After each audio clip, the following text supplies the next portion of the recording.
আসসালামু আলাইকুম ওয়া রাহমাতুল্লাহি ওয়া বারাকাতুহু।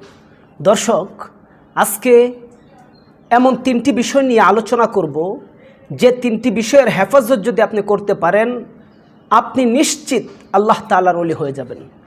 আল্লাহ তাআলার ওলি হওয়া আর এই তিনটি জিনিস, এই দুইটার মাঝখানে পর্দা একটাই, যে তিনটি জিনিসের হেফাজত যদি করতে পারেন, আপনি নিশ্চিত আল্লাহ তাআলার ওলি হয়ে যাবেন।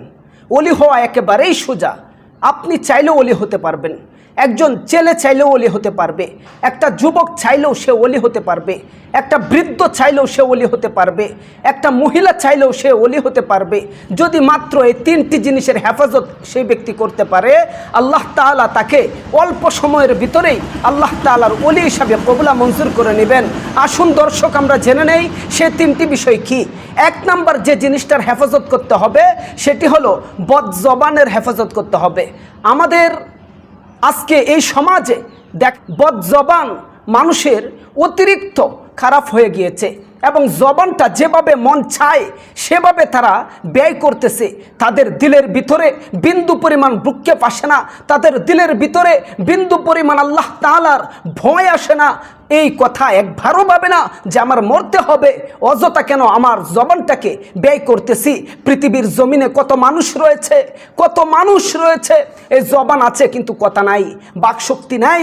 ইচ্ছা করলেও তারা কথা বলতে পারে না, ইচ্ছা করলেও মানুষের কথা শুনতে পারে না।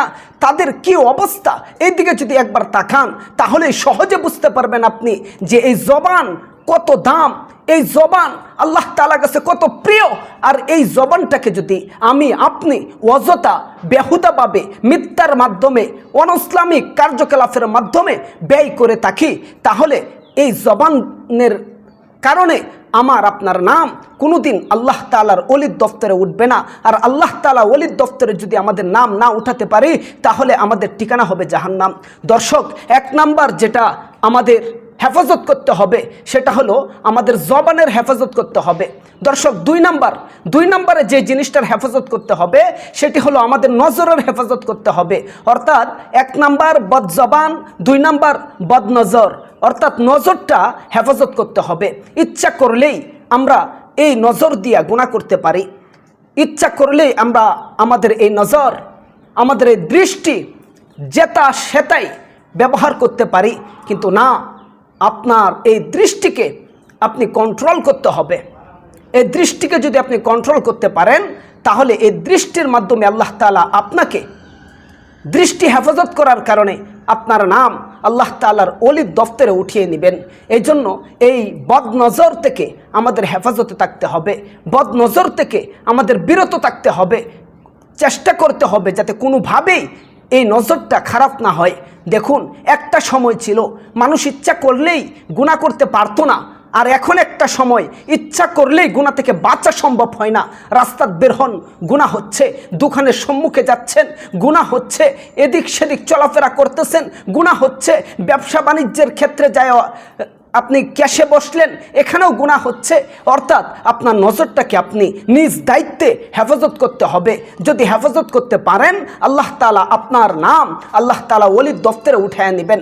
আসুন জেনে নেই তিন নম্বরে যে জিনিসটা আমাদের হেফাজত করতে হবে, সেই জিনিসটা হলো বদদেমাগ।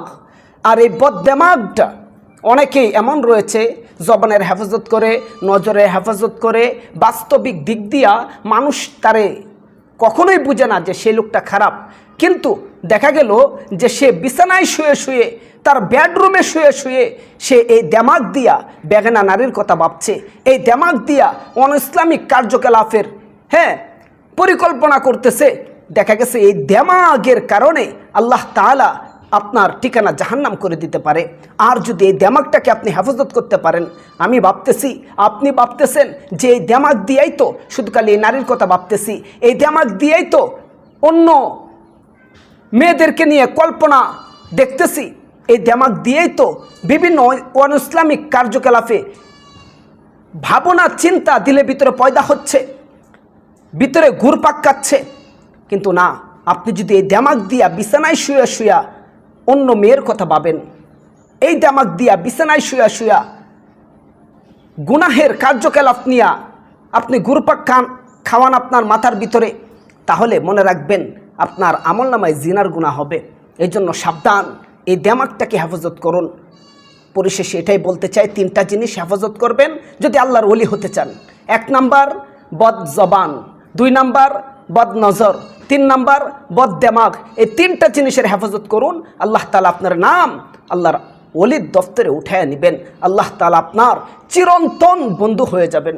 আল্লাহ তাআলা আমাদের সকলকে এই 3টা জিনিসের হেফাজত করার তৌফিক দান করুন।